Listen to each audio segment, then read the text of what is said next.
Hello. I'm gonna start off my presentation with the topic for the seminar. This is the Intro to Unity Physics Engine. I'm going to be covering the colliders and the rigid body, and after that I'm going to move on to this paper on the extending body space in immersive virtual reality, a very long arm illusion. So about 5 minutes on this and then maybe 10 minutes or so on this. Cool. So without further ado, let me first bring up our little demo, and then I'm going to scroll down here. So essentially, for colliders, we want to have a way to make sure that we know two objects are colliding. Sort of self-explanatory. But something to note for these colliders, which is this one, is that we could check certain options. So for instance, is trigger could be used for when you want to use a collider for a zone, so when it's not attached to a rigid body, which gives an object certain physical properties like a mass, lets it be affected by things like gravity, maybe like elastic collisions. So something like that. There are multiple different versions of the colliders. I think the most basic one is box, which saves resources because I believe you only need a few points to know the collision. However, something that is curved, like a capsule collider, uses quite a few more points in order to map that. Yeah, so that's that. Just covered the triggers as well. The rigid body is what we just mentioned for the mass, and so things to be affected by gravity. In fact, let me run this. I'm using XR tools so that I don't actually have to put on my headset, so I can still click around and interact with this without having a giant thing on my head. So, start this up, get that out of here, and cool. Alright, now we're going to go to the simulator, walk up to our little box, and so we can see here that we can interact with objects.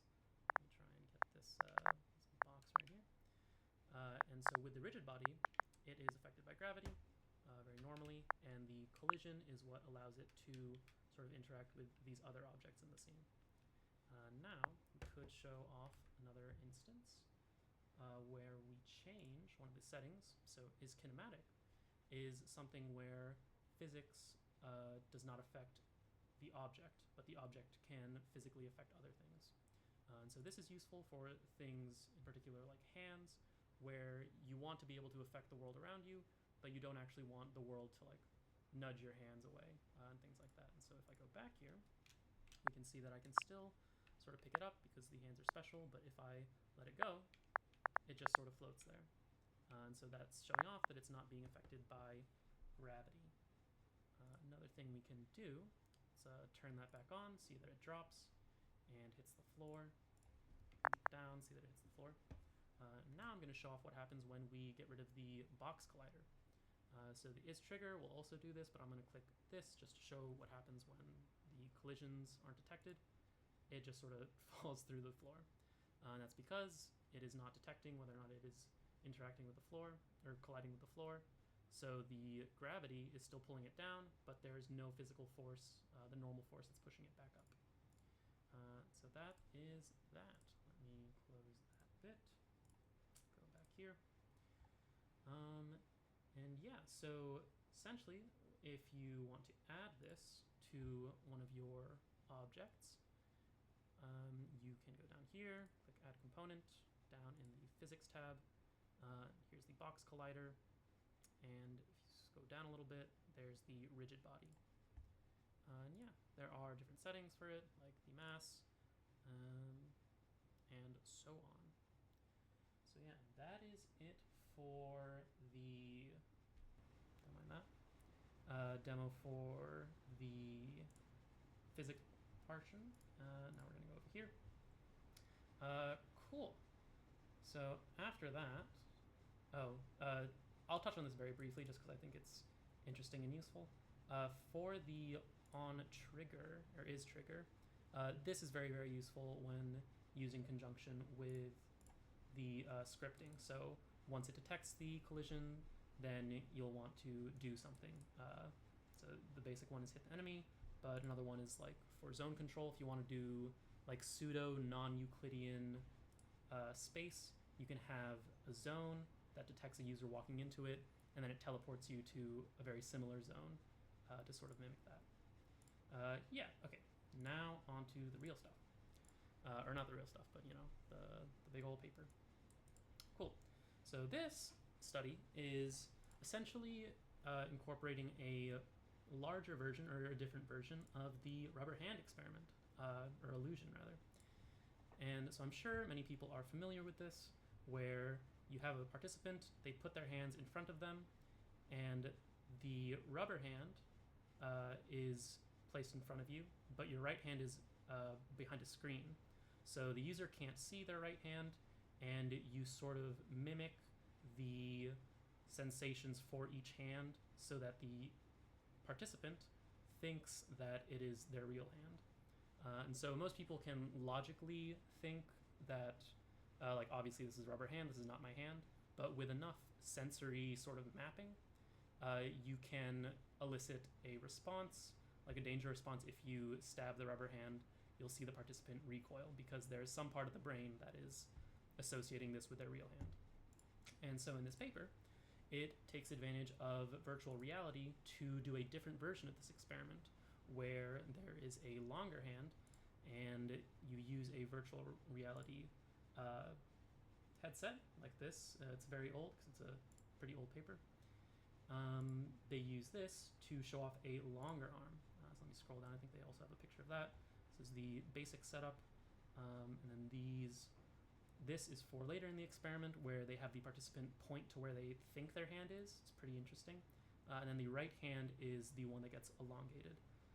So let's go a little more down. Here we can see they do double the length, triple the length, and then quadruple the length.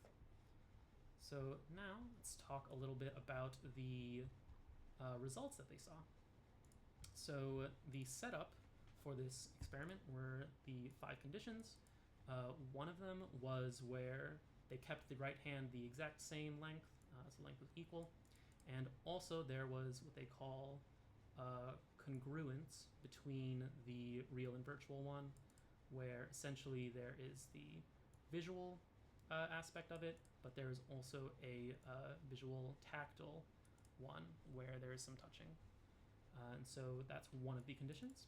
There's another one where it's the same length, but the tactile part is incongruent, so it's not matching up with the hand. And then the remaining 3 are for the extended lengths, so the double, triple, and the quadruple. And I think those ones, the tactile part is congruent, which means that it is matching what the hand is in real life. And the metrics that they were testing, one is from a questionnaire.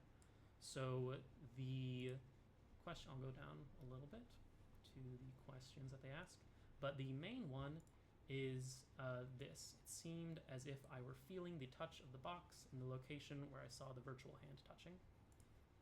And also I think just generally feeling like ownership over the arm. Let's scroll back up. And the other one was a defensive withdrawal movements. So I'm not sure if you saw earlier, but there is actually a virtual saw that they have come down. So here we can see the saw very close to them. They measure whether or not the participant recoils or just moves their hand away. And then the instance where their arm is quadrupled or just in general lengthened, they put the saw further away and measure whether or not they still recoil. And I think those are the main metrics that they looked over. And the results are pretty cool. Oh yes, the metric for pointing as well. They measured the angle to see how far off they would be with the elongated hands. Yeah, let's go over some of their samples. So here, these are the conditions that we just talked about. The sort of description for that. The mean age, good to see that all of this is pretty similar. Number of right-handed, as expected, most people are right-handed. This, however, is a little interesting. It seems like the minority of participants in these groups were female. So there were 10 participants to each group, and here we're seeing sort of a low average. I was expecting like 4, 5, or 6 to get the average around 50%, but it seems like it is not that way. Here's an example of them showing the pointing. Pretty cool, especially when it is elongated, which we will get to in a moment. I think right down here, table 2, yeah. So here we get responses to the questions, where the incongruent, we can see that it's actually pretty effective for question 1, which, let's get a refresher. It seemed as if I were feeling the touch of the box. So clearly, if the physical stimulus was not the same on the regular hand to the virtual hand, it will seem like it is disconnected. And then here, you can actually see the recoil time. So here's the saw coming in, and then the recoil. And so what they did see was that actually there's an even better graph for this, I think. Or was it a graph? I think it was this actually that I was thinking of. But it seemed like for the further away, at the quadruple length, it did cause them like a little bit of recoil, but not too much. And I think obviously the closest one was the quickest recoil, and I think there was a drop off actually. So there was still some amount on the double and triple lengths, but it dropped off significantly at the quadruple part. And that makes me think that there is sort of a threshold for this sort of human ownership where at some point it seems a bit too unreasonable. Like you can stretch the truth to a certain degree, but then it doesn't work. And so now I want to talk about my favorite part, which is the angle before and the angle after. And so here we see for the double length, triple length, and the quadruple length that the angle, so for instance here's 6 degrees, we have this very odd, I mean I don't know if it's allowed to call it like a bell curve because it's sort of few data, but we see this sort of drop off. So for the double length, we see the angle sort of similar to, or they should show C1 here as well. But the angle is not that great. And then when we get to the triple, we do see the angle increase. So it seems like let me show the picture again. The angle off is sort of like over correcting. That's what it seems like. And then once we go back to the quadruple, it goes back to normal, or normal-ish. And I think that's because of that's sort of like it's beyond what is a feasible stretch of reality. Yeah. Oh, here's the saw time coming in. And yeah, I think that pretty much covers this. I didn't quite understand this graph. I think they were trying to set up equations to predict whether or not you would recoil in like a certain amount of time. Prediction of the answer for ownership given some elongation, which they didn't see too much correlation. But here we have the flow of however much elongation, your sense of ownership, and whether or not you feel like you are about to get harmed. Yeah, that is about it for this paper. Thanks for watching. I hope you enjoyed somewhat. I will talk to you later.